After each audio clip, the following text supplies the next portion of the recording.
আসসালামু আলাইকুম, আমি তানভীর আহমেদ আপনাদের স্বাগত জানাচ্ছি অপারেটিং সিস্টেমের ভিডিও টিউটোরিয়াল সিরিজে। বিগত কিছু লেকচারে আমরা সিপিইউ শিডিউলিংটা কি এবং সিপিইউ শিডিউলিং এর অ্যালগরিদমের যে ক্রাইটেরিয়া বা প্রপার্টিজ গুলো ছিল সেগুলো নিয়ে আমরা আলোচনা করেছিলাম। আজকে থেকে আমরা সিপিইউ শিডিউলিং এর আহ, বিভিন্ন অ্যালগরিদম গুলো নিয়ে আলোচনা করব। তো আজকে আমাদের টপিক হলো first come first serve algorithm CPU scheduling এর। তো আমি এখানে যে পয়েন্টগুলো লিখে রেখেছি সেগুলো হলো বই থেকে নোট ডাউন করা। আপনারা চাইলে পজ করে দেখে নিতে পারেন অথবা বই থেকে পড়ে নিতে পারেন। তাহলে শুরু করা যাক। তো ফার্স্ট কাম ফার্স্ট সার্ভ যে অ্যালগরিদমটা রয়েছে সেটা হলো আমরা বলতে পারি সিপিইউ শিডিউলিং এর সবচেয়ে একটা সিম্পলেস্ট অ্যালগরিদম। কিভাবে এটা সিম্পলেস্ট এটা আমরা যখন করতে যাব, এক্সাম্পল করব বা স্ট্রাকচারটা দেখব, তখন বুঝতে পারবো যে আসলে এটা খুব সহজ একটা অ্যালগরিদম। আচ্ছা, তো এই অ্যালগরিদমের যে নীতিগুলো রয়েছে তার ভিতর হলো যে এটা যে the process that request the CPU first is allocated the CPU first. তার মানে যেই প্রসেসটা সর্বপ্রথম সিপিইউ কে রিকোয়েস্ট করবে যে হ্যাঁ আমার এখন তোমাকে দরকার, আমার এই প্রসেসটা এক্সিকিউট করে দাও, তো সে কি পাবে? সিপিইউটা, সেই সিপিইউটা পাবে। তো অর্থাৎ সিপিইউ তার কাজগুলো আগে হবে, অর্থাৎ যে আগে আসবে সে আগে পাবে, এরকম একটা অবস্থা। তো এখানে বলা হচ্ছে the implementation of FCFS policy is easily managed with a FIFO queue. তো এখানে এফআইএফও কুইর মতো করেই যে এফসিএফএস পলিসি গুলো মেনটেন করা হয়। আমরা যদি একটু গ্রাফিক্যালি দেখি তাহলে আমাদের বিষয়টা ক্লিয়ার হবে। সো আমি এখানে একটা কুই লিখে রেখেছি। তো আমরা এই কুইটাকে আপনারা মনে করতে পারেন যে রেডি স্টেট, মানে এখানে যে প্রোগ্রামগুলো আমার রেডি অবস্থায় আছে, আমরা প্রথম দিকে পড়েছিলাম না যে several programs are loaded into a memory. So ওরকম এখানে অনেকগুলো প্রোগ্রাম মেমোরিতে লোড করা রয়েছে। তো এখন এই প্রোগ্রামগুলোর ভিতরে যে নাম্বার ওয়ান প্রোগ্রাম আগে এসেছে তাই সে সামনে আছে, দুই পরে এসেছে, তিন দুইয়ের পরে এসেছে, এইভাবে করে তারা সিকোয়েন্সে ওয়েট করতেছে তাদের আহ, তাদের কখন সুযোগ আসবে সিপিইউ ইউজ করার জন্য। তো এই যে সবার প্রথম থেকে, মানে লাইনটার সবার প্রথম থেকে কি হয়, সিপিইউ কি করে একটা করে প্রসেস নেয়, সেই প্রসেসটাকে এক্সিকিউট করে, একটা করে প্রসেস নেয় সেই প্রসেসটাকে এক্সিকিউট করে। এখন এই যে এই সামনের অবস্থাটাকে আমি যেটা এখানে ফ্রন্ট লিখে রেখেছি এটাকে হেড বলা হয়, এটাকে হেড বলা যায়, এটাকে হেড বলা যায়। তো এখন কুইর মতো, কুইতে যেমন যখন নতুন এলিমেন্ট যোগ করতে গেলে সেটাকে আমার লাস্টে যোগ করতে হবে, আর যদি তুলতে যাই তাহলে সবার প্রথমে যে আছে বা বিপরীত যে দিকটি রয়েছে সেখান থেকে তুলতে হবে, অর্থাৎ হেড থেকে তুলতে হবে। তার মানে সিপিইউ কি করবে, হেড থেকে একটা করে প্রসেস নেবে আর এক্সিকিউট করবে। তো ওয়ান এর কাজ যদি হয়ে যায় তখন হেডে কে চলে আসবে টু, তখন সিপিইউ কি করবে, টু এর কাজ করবে। তারপরে টু এর কাজ হয়ে গেলে থ্রি এর কাজ করবে। তো মনে করি একটা প্রসেস যদি সে 5 জয়েন হতে চায় রেডি কুইতে, তো তখন তাকে কি করতে হবে, এই যে কুইটা ছিল আহ শেষ প্রান্ত, অর্থাৎ যেটাকে আমরা বলে থাকি টেইল, সেখানে আসে জয়েন হয়। এই যে এই আহ, নতুন যে প্রোগ্রামটি রয়েছে তার যে পিসিবি অর্থাৎ প্রসেস কন্ট্রোল ব্লকটা আছে সেটা কি হয়ে যায়, এই কুইর টেইলে আসে যুক্ত হয়ে যায়। এভাবে করে একটা করে নতুন প্রসেস আসে যুক্ত হয় এবং একটা করে প্রসেস শেষ হয়ে যায়। তো এখানে আরেকটা এই কথাটি এখানে বলা হয়েছে যে when the CPU is free, when the CPU is free it is allocated to the process at the head of the queue। আচ্ছা, যখন সিপিইউটা ফ্রি হয়ে গেল, সে আমি যদি বলি এটা আমার সিপিইউ, এটা ফ্রি হয়ে গেল, তখন এর কাজটা কোথায় অ্যালোকেট হবে, এই যে হেডে যে থাকবে সে কি করবে, তার জন্য কি হবে, সিপিইউটা অ্যালোকেটেড হয়ে যাবে। আচ্ছা, এই কথাটা আমি বলে ফেলেছি আগে যে the running process is then remove from the queue. তো আমার যখন আগের যে রানিং প্রসেস ছিল সে ওয়ান ওয়ান, সেটা আমাকে তো কুই থেকে রিমুভ করতে হবে, তখন এখান থেকে কি করবে, হেড থেকে এটা আমি তুলে ফেললাম, যার কারণে আমার হেড হয়ে গেল কি, টু, হেড হয়ে গেল টু। আচ্ছা, এখানে একটা গুরুত্বপূর্ণ কথা বলা হয়েছে যেটা হলো যে FCFS schedule is not preemptive, is not preemptive, not preemptive অর্থাৎ আমরা এটাকে বলতে পারি কি নন প্রিএমটিভ। আমরা যদি আগের লেকচারের কথা একটু মনে করি যে এটাকে নন প্রিএমটিভ আমরা কোন ক্ষেত্রে বলতাম, যে এক আর 4 নম্বর পয়েন্টের ক্ষেত্রে আমরা দেখি, কারণ এই দুটো হলো non preemptive. A process switches from running to waiting state, অর্থাৎ একটা প্রসেস রান করছিল কিন্তু তার এখন ইনপুট আউটপুট কোনো ইন্টারাপ্টের প্রয়োজন হলো, তখন সে কি করবে, ইনপুট আউটপুট এর জন্য ওয়েট করবে, তখন সে ইনপুট আউটপুটের জন্য ওয়েট করবে, অর্থাৎ তার সিপিইউ তা লাগতেছে না, সিপিইউ তা লাগতেছে না। আর 4 নম্বর পয়েন্টে কি, যে তার ইনপুট আউটপুটেরও কাজ শেষ এবং ইনপুট আউটপুট নেওয়ার পরে তার যে সিপিইউ বার্স্টের দরকার ছিল, সিপিইউ তার প্রসেস এক্সিকিউশনের দরকার ছিল, সেটিও শেষ। অর্থাৎ দুই ক্ষেত্রে আমরা বলতে পারি, যখন কোনো প্রসেস হলো যখন কোনো প্রসেসের আর সিপিইউটা লাগতেছে না, তখন সে কি করবে, সিপিইউটা ছাড়ে দিবে। এই ঘটনাটাই হয়ে থাকে যে যেমন ওয়ান যখন সে আমরা যদি বলি প্রথম ক্ষেত্রে যে ওয়ান, মনে করি যে ওয়ান এখন আমার এক্সিকিউট হচ্ছিল, এখানে আমার ওয়ান এক্সিকিউট হচ্ছিল, সে ওয়ান এক্সিকিউট হওয়ার পরে এ রানিং থেকে, আমরা যদি দেখি এখানে যে রানিং থেকে ওয়েটিং স্টেট, অর্থাৎ ইনপুট আউটপুটের জন্য মানে ইনপুট আউটপুটের জন্য সে সরে গেল, তাই না? ইনপুট আউটপুটের জন্য সরে গেল যে আমার ইনপুট আউটপুট দরকার, তার মানে আমার এখন সিপিইউ এর কাজ নেই। তার মানে এখন হেডটা হয়ে যাবে এখানে 2a, সিপিইউ তখন এটা এক্সিস্ট করবে, এক্সিকিউট করবে। আর তাহলে এখানে যে নাম্বার 1 এ কি করবে, ওয়েট করবে কিসের জন্য, ইনপুট আউটপুট ইন্টারাপ্টের জন্য। তাহলে এটা যখন ইনপুট আউটপুটের যে সিগন্যাল গুলা দরকার ছিল সেগুলো যখন পেয়ে যাবে, সে তখন আবার এর টেইলে আসে যুক্ত হবে ইনপুট আউটপুটের জন্য।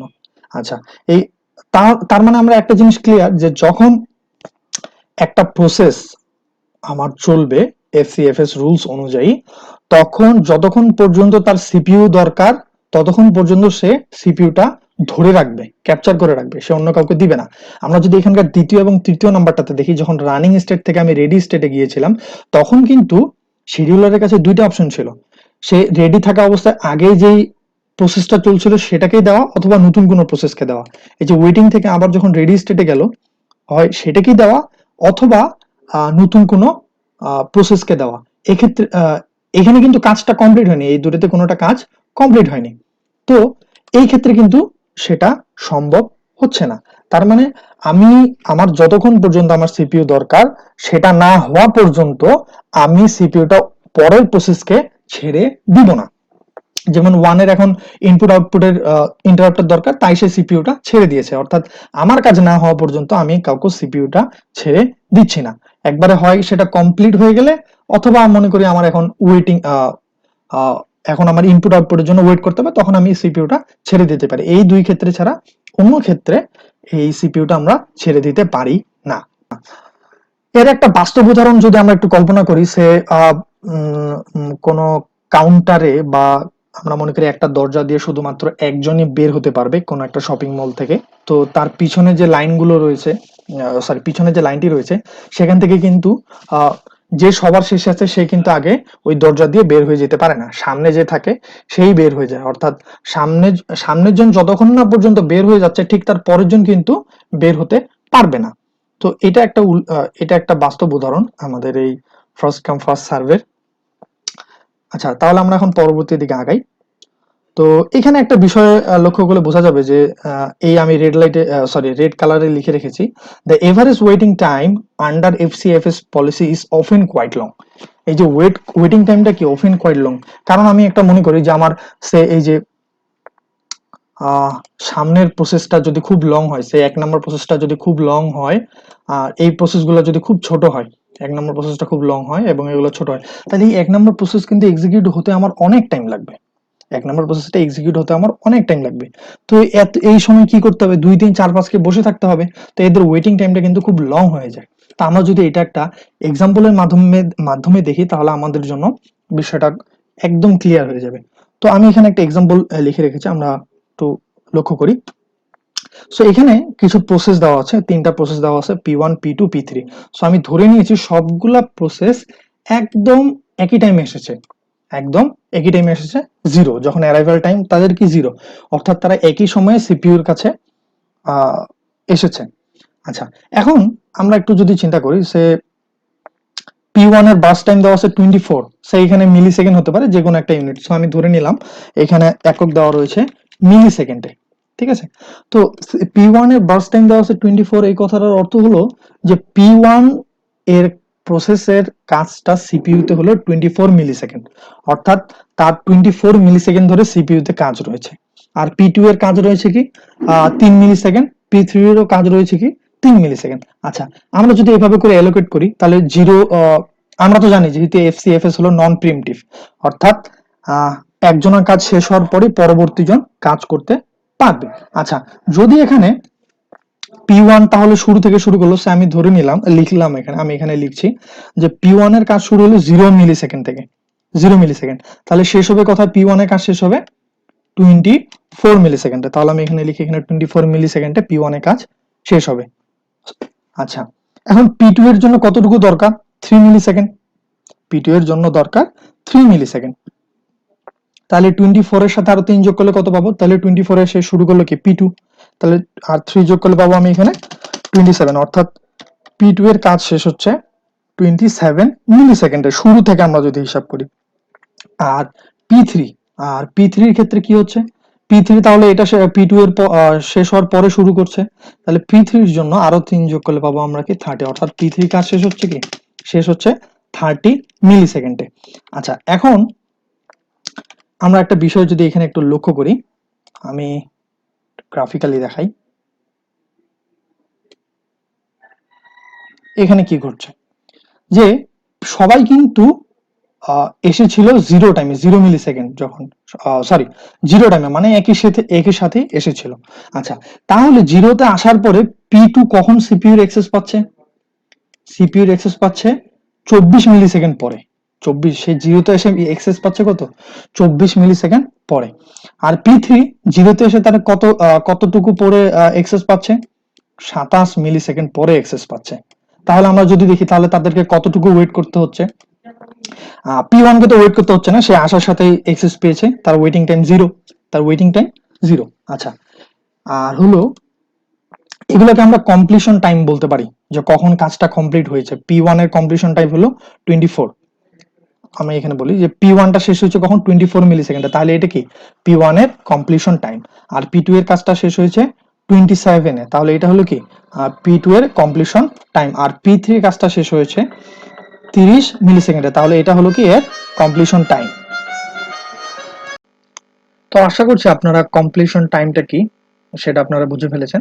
তো এখন আমাদের আবার ওয়েটিং টাইমের দিকে একটু দেখা যায়, যে ওয়েটিং টাইম মানে একটা প্রসেস আমার কোন টাইমে রেডি কুইতে অ্যারাইভ করছিল, অ্যারাইভাল হয়েছিল, আর কোন টাইমে সেই প্রসেসটা একদম কমপ্লিট হয়েছে, সেই যে ডিফারেন্সটা, সেটাকেই বলবো আমরা ওয়েটিং টাইম। আচ্ছা, তাহলে আমরা P1 টা তো 0তে এসেছিল, মানে এখানে সব প্রসেসগুলো কি 0তে এসেছিল, P1 থেকে শুরু করে P2 P3 সব 0তে এসেছিল। আর P1 কি করলো, যে প্রথমেই যেহেতু সে পেয়ে গেল 0 পজিশনে, সরি 0 টাইমে, তাহলে আমরা বলতে পারি যে P1 এর ওয়েটিং টাইম কি? 0। তাহলে আমরা যদি বলি, তাহলে P2 এর ওয়েটিং টাইম কত? P2 এসেছিল কততে? 0তে, বাট P2 সিপিইউ পেয়েছে কখন? 24 টাইমে, 24 ইউনিট টাইমে। তাহলে 24 মাইনাস 0 ইকুয়াল টু 24। তাহলে P2 এর ওয়েটিং টাইম কত? 24। আর P3 ও কিন্তু 0তে এসেছিল, অথচ সে সিপিইউ পেয়েছে কখন? 27 ইউনিট টাইমে। তো 27 ইউনিট টাইমে সে সিপিইউ পেয়েছে, আর সে এসেছিল কখন? 0 0 টাইমে। তাহলে আমরা বলতে পারি তার ওয়েটিং টাইম হলো 27। আচ্ছা, এখন আমরা একটু এভারেজ ওয়েটিং টাইমটা একটু বার করার চেষ্টা করি, তো যে আমার P1 এর জন্য কত লেগেছে? 0 ওয়েটিং টাইম। P2 এর জন্য কত? 24। আর P3 এর জন্য হলো 27। তো এটাকে যদি আমরা 3 দিয়ে ভাগ দেই, তাহলে পাবো 24 প্লাস 27